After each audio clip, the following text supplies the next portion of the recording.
Hi, everyone. Welcome back to Authors on the Air. I'm James Latwell, your host. And with us today, we've got one of my favorite authors, and I'm lucky to have him here, and that's Reed Farrell Coleman. Reed, how are you? Happy to be here. I also have bookcase envy because I'm looking at Okay. the bookcase in back of you, and I have the severe case of bookcase envy. Yeah, So, it's not shabby. Yeah, IKEA does wonderful things. What can I say? But we're so, we're going to so talk. are all the books in Swedish? Yeah, there might be one or two. Yeah, but yeah, we're Reed's got a new book out. It's been out for a couple of weeks now. It's Blind to Midnight, and it's the second book in the Nick Ryan series.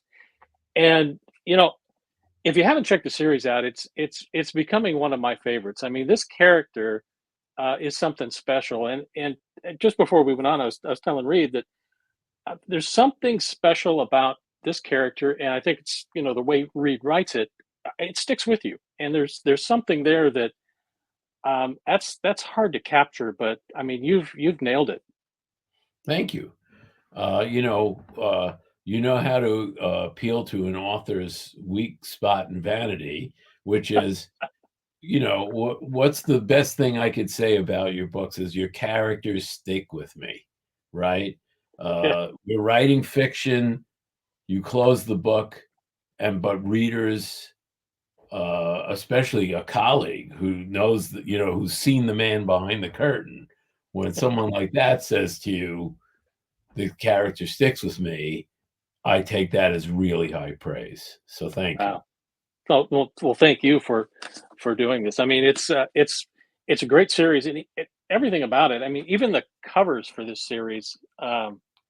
I mean, they set a tone right from the beginning. It's really well done.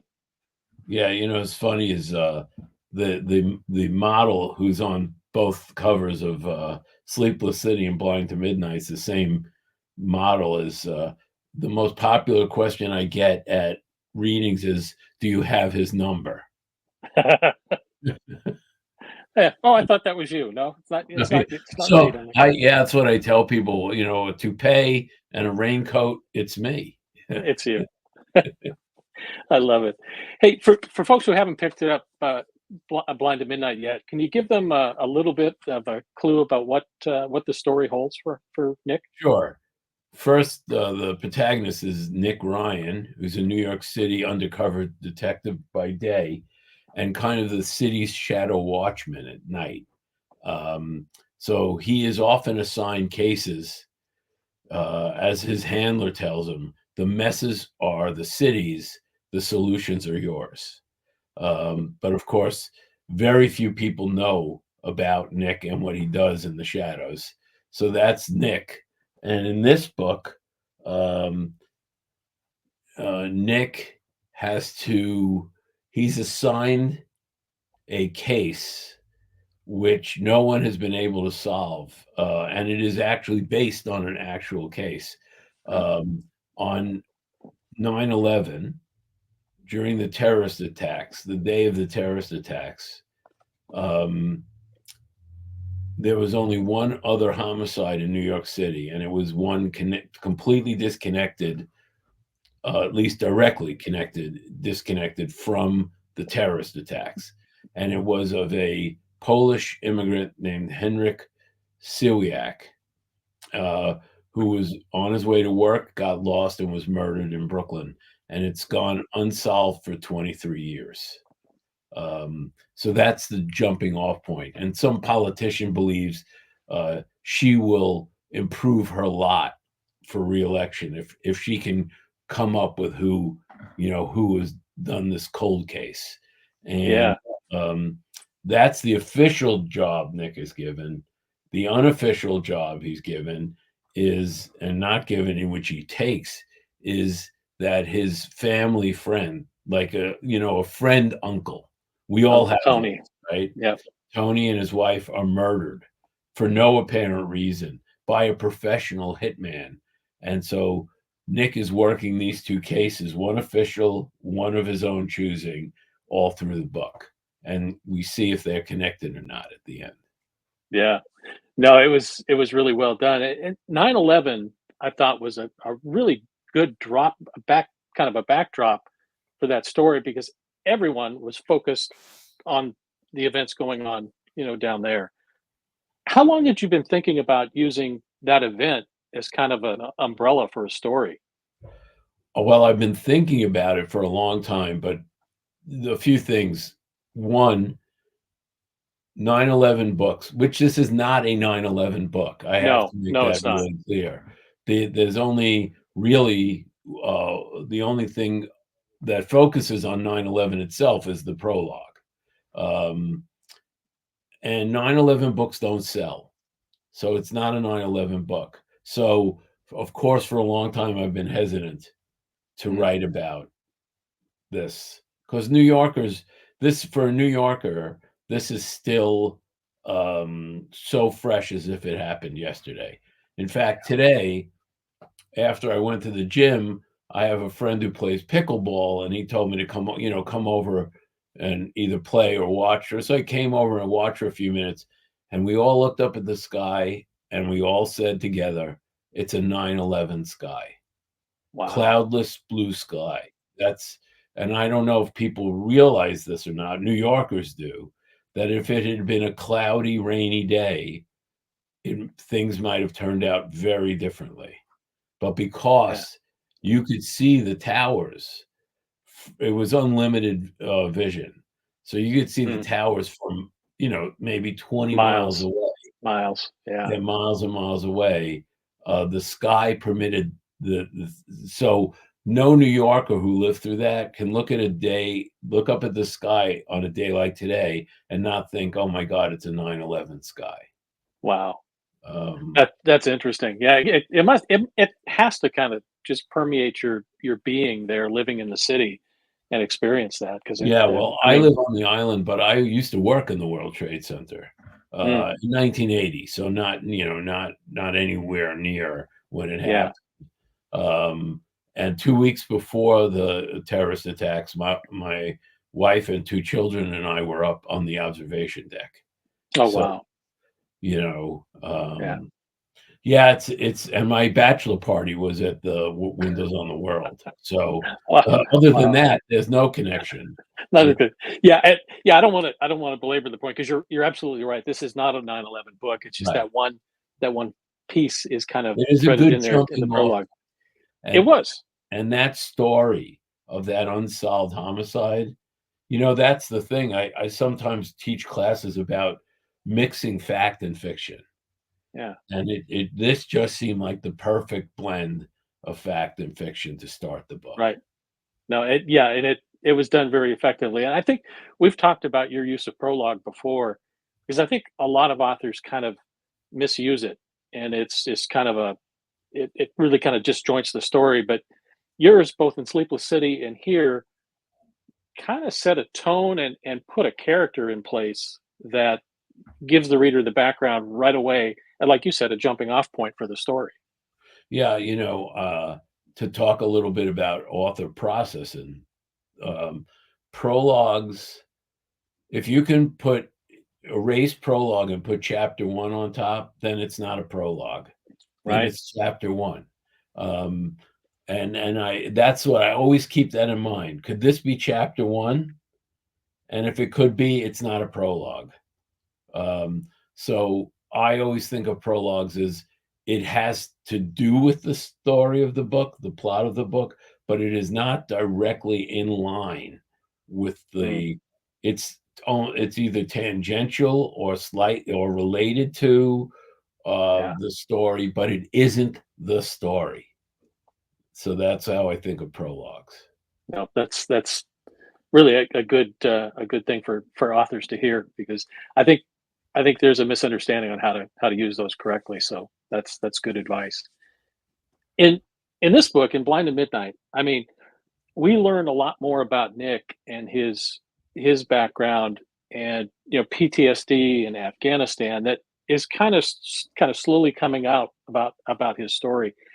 And that's another thing I appreciate about your characters is we're constantly learning more about them and what they've gone through and it's like, oh, that's why he's how what he does and how he is. I mean, that was, I thought, another great aspect of his character in this book.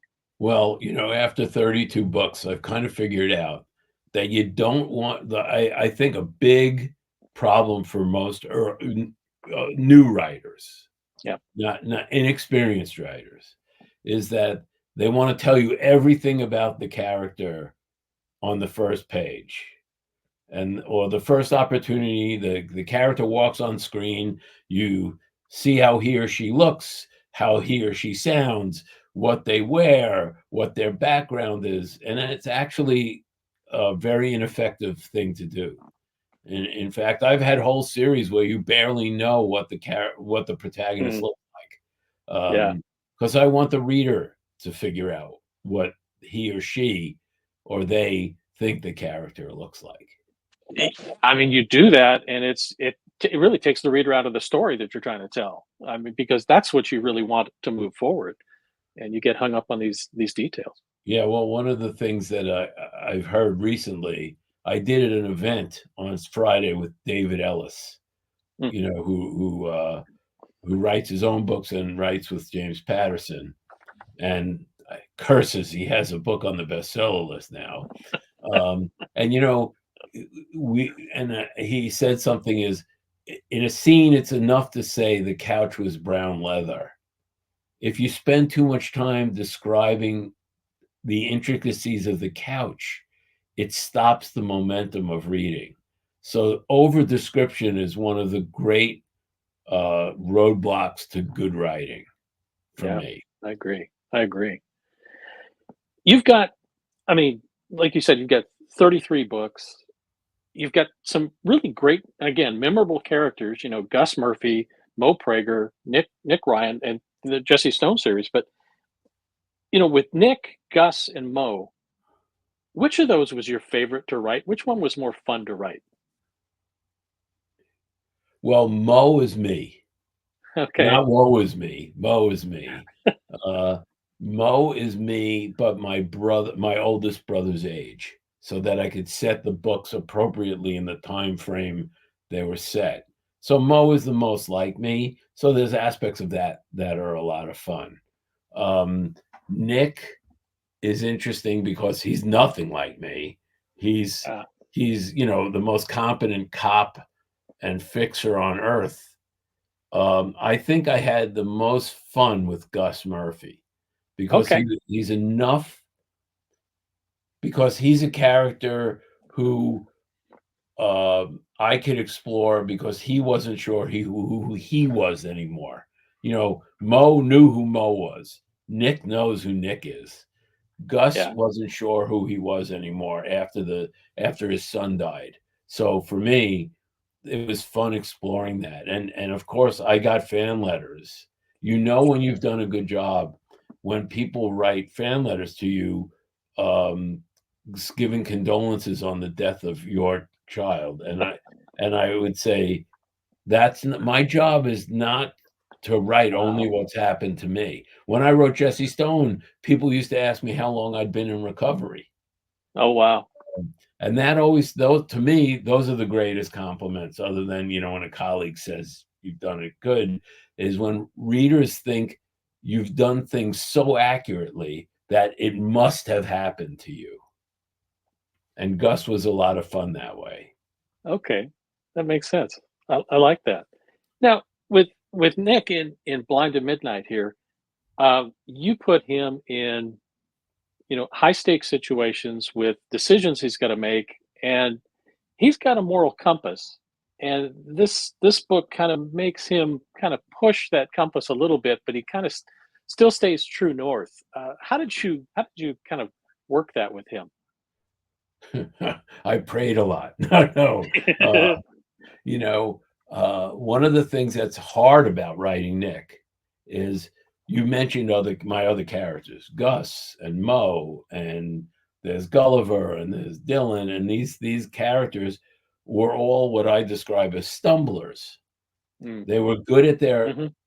original job, and then when they kind of moved up to being private investigators, they had no detective experience, so they were always fumbling around and stumbling, and that makes for easy writing because you can always put those characters in bad situations. And what's interesting for readers, reading about a character in a bad situation. Nick, on the other hand, is uber competent Yeah. at his job. Very experienced, very cool, right? Somebody once described him as an urban James Bond or Okay. an urban Jack Reacher, which I take as a Hmm. compliment. Yeah. Yeah.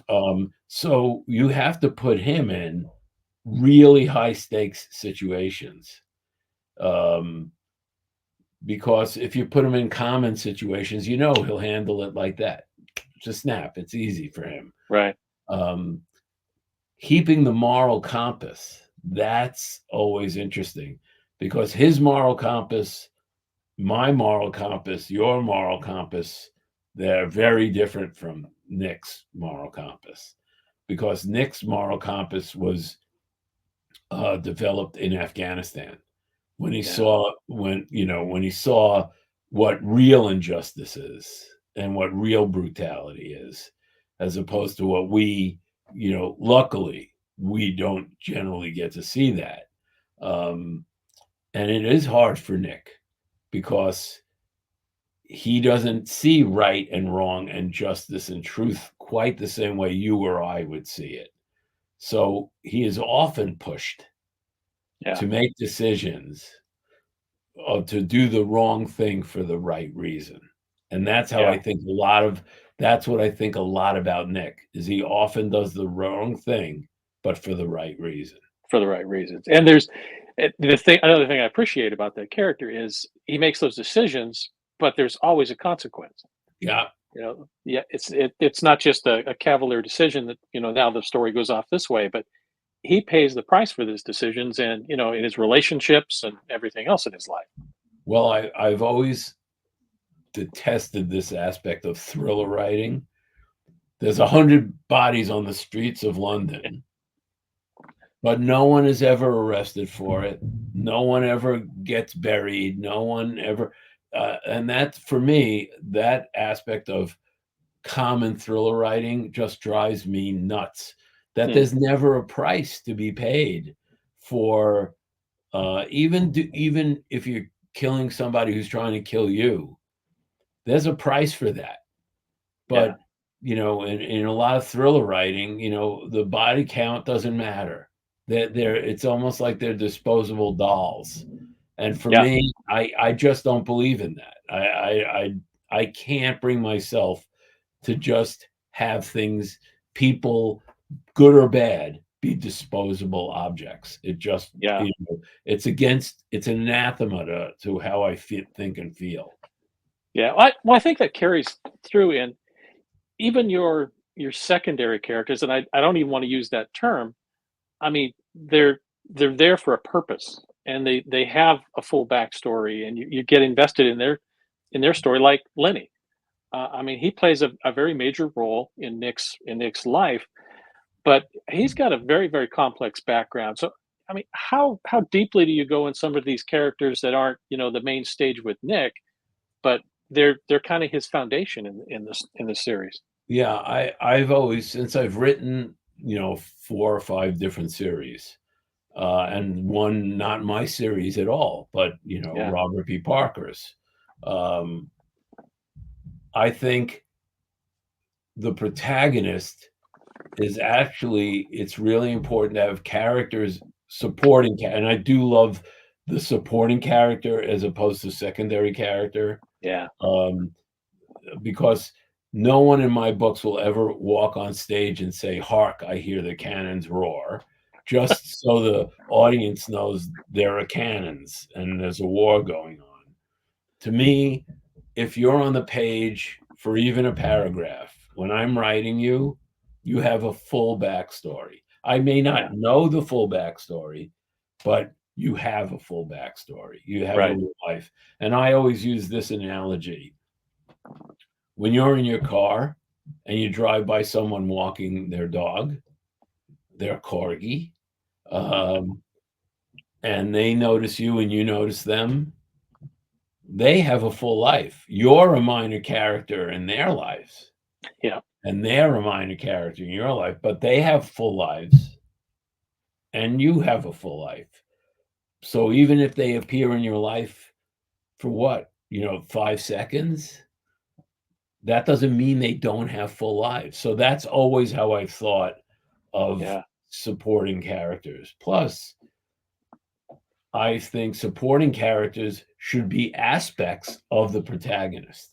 Hmm. So Lenny is kind of the to get Freudian, the super ego of Nick. He's Nick's moral base.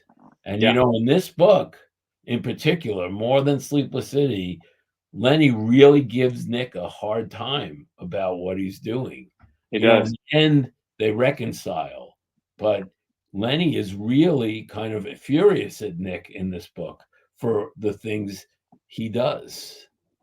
And so those characters are always really important to me. In fact, people have mentioned to me, why don't you write a series about Lenny? So, Ah, yeah. Yeah, it's going to be interesting to see where Lenny's relationship goes as the series moves on, because we're uncovering more and more about the relationship that he and Nick have with the crime that happened to Lenny and his family. So that's going to be something that I'm looking forward to in the future. me too. Reed, we'll finish up with three quick hits. It's three Sure. quick questions based on your character. Let's do Nick again, because I think he's fascinating. So, what's Nick's favorite cocktail or his drink? What's his drink of choice? His drink of choice is bourbon, really expensive bourbon, Pappy Yeah, Van Winkle's. love it. And how about Nick's favorite music? What does he listen to? What would he would probably people would think he liked listening to jazz, but my guess is he's a secret heavy metal fan. you know, I could kind of see that. Yeah, that makes sense. How about his biggest fear? What is he most afraid of? Doing wrong. Yeah, I agree. Yeah. That sums him up nicely. Folks, we've been talking with Reed Farrell Coleman, the award-winning, best-selling, you know, one of the best authors out there. I'm just going to gush. I'm sorry, Reed, but Gush away, gush gush away. away, gush away. No, it's always a treat to talk to you, and thanks for spending some time with us. And Uh, again, fantastic book. Always glad to do it, Jim, anytime. Be well. You too. Take care, Reed. Take care.